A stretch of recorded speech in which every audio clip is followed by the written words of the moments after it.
Good evening all, welcome back to another video on All Hail the Ale.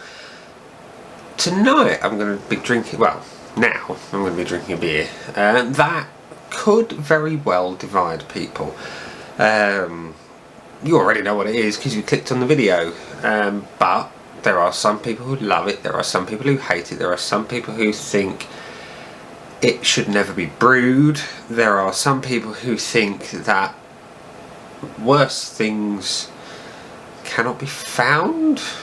I think that maybe is a little bit harsh, but anyway, the beer in question, it's an amber ale from Sharp's Brewery down there in Cornwall, and it's this one, Doombar, the mighty Doombar. And I say the mighty Doombar because a few years back everyone I spoke to raved about Doombar. They loved it, and it was the best thing since sliced bread. It was the saving grace of the beer industry. It was the sort of thing that could be seen as the second coming. You know, people were that excited about it. They were that involved, invested in it. They sung it up to that level. And then you've got people who are the polar opposite. They go, oh my god, Doombar is crap. It's twiggy, it's bland, it's the worst thing ever to have happened to the world since Donald Trump, for example. There are people out there who have drawn that comparison. I've seen it somewhere, I can't remember where, but I have seen that comparison. I have no particular personal opinion on Donald Trump. I've never met him. I can only say what I see, but anyway, we're here about the beer tonight. And what can I tell you about Doombar?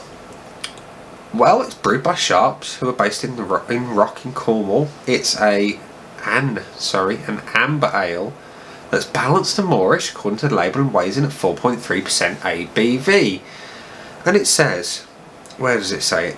At the mouth of the Camel Estuary in Rock, Cornwall lies a treacherous Doombar sandbank, the inspiration for this balanced and moorish amber ale. The sandbank is revered as a formidable nautical challenge that should be approached with respect and navigated with skill. And it says Doombar is perfectly balanced beer, combining subtle yet complex flavours. Doombar is both satisfying and deliciously moorish. The aroma, it says, is spicy resinous hop, sweet roasted malt. The taste is balanced, succulent dried fruit, lightly roasted malt. The finish is moorish with subtle bitterness, and it tastes best chilled. They even give some food pairings, and it says it's great with battered seafood like calamari, grilled whitefish or pork. Also great with Sunday roasts. Now, interestingly, and I'd not noticed this before, it's brewed in Burton upon Trent, nowhere near Cornwall, in partnership with Molson Coors. Yeah. So there we are. Bottle of Doombar. Let's crack her open. Now, over the years, I have drunk my fair share of Doombar. I'll be honest, I have. And we'll get into the nitty gritty in a minute, but let's pour it. So, we have an amber ale in my freshly rinsed out glass. There's still a little bit of water, so apologies there for you clean glass aficionados. It's not going to happen. Let's mute the old PC. Mute it. There we go. We have an amber ale. It's clear as a bell. We've got probably half a finger of just off whitehead, and yeah, ever so subtle, really subtle carbonation. I mean, if I was to put that up there, you are going to struggle to see it. It's ever so light. As for the aroma, let's see if it compares to what the bottle suggests. Now, my nose is not the finest nose in the world. Indeed, I don't claim for it to be anywhere near the best nose in the world, but let's see if we can smell any spicy resinous hop. I don't know why I'm closing my eyes, it might make it work better. Resin maybe, spicy not so much, hop not really, but I am getting the sweet roasted malts that they suggest. So yeah, not too bad so far, based on what the brewers suggest I should taste or smell. The taste, it's balanced, succulent dried fruit, lightly roasted malt. Well, I know from experience that it is balanced, very balanced.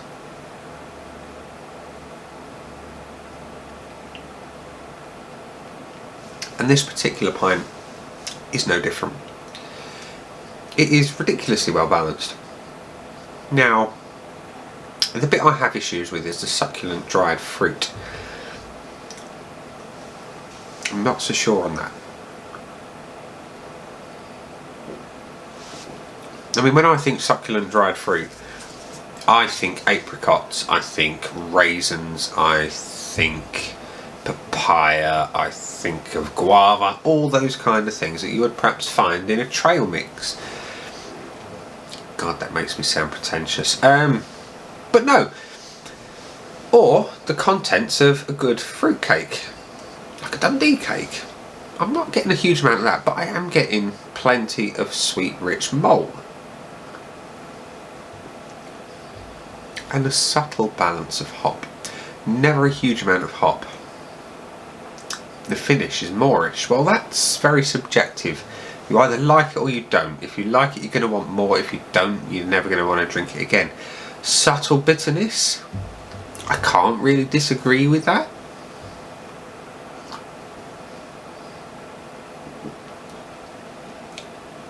I don't find, well,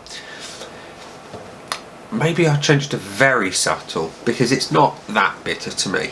Now, I might sound like I'm being a bit harsh, but I'm not. I'm just saying it as it is.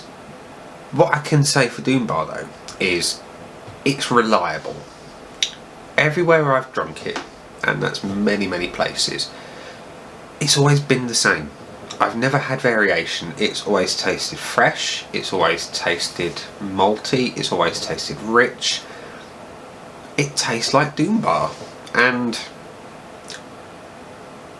I suppose I can be grateful for that, because sometimes you go to different pubs and they can have the same beer on that you might have had in a bar two blocks down the road, or 2 miles down the road, or 2 counties across, and it tastes different because it's kept different, maybe. Anyway, Doombar though is frighteningly consistent, and I guess that comes with being brewed by a big brewer like Molson Coors.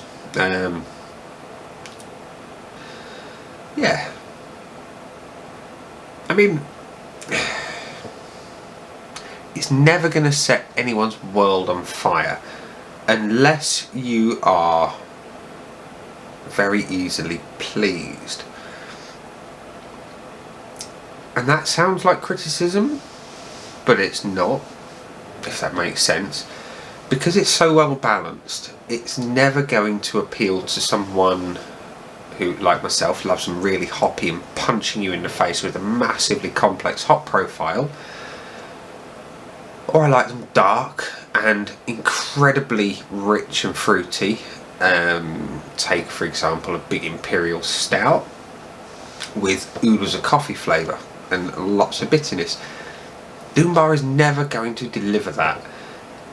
But what you get with Doombar is safety. You can go to any bar in any part of the country that serves Doombar and you know exactly what you're going to get. It's safe. The flavours are... they are very... what's the word I'm looking for? Not easy.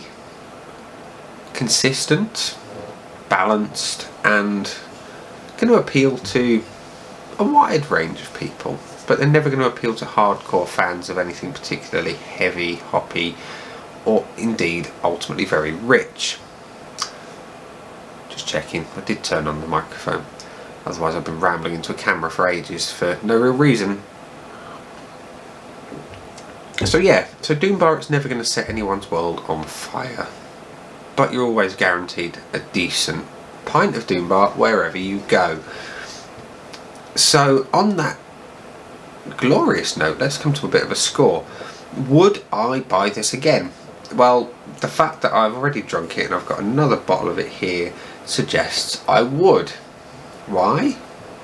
For everything I've just said. It's safe, it's sensible, you know what you're going to get with a pint of Doom Bar. But like I say, there's the caveat, it's never going to be rocking anyone's world in any particular way unless you are very easily pleased, like I've said. Would I rush out and buy it again? Well, the last time I had a pint of Doom Bar was in a steakhouse for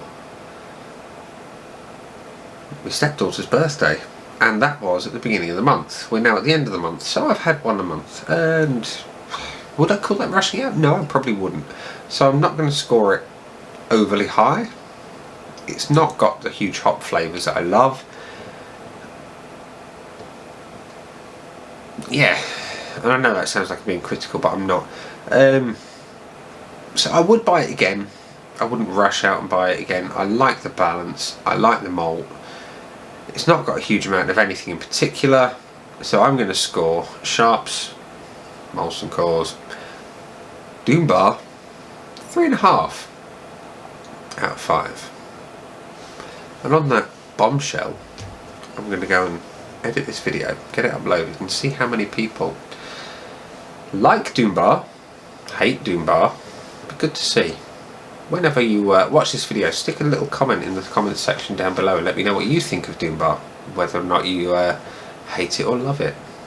Anyway, I've been Nick, this has been Doom Bar, and I'll see you again in another video soon. Bye.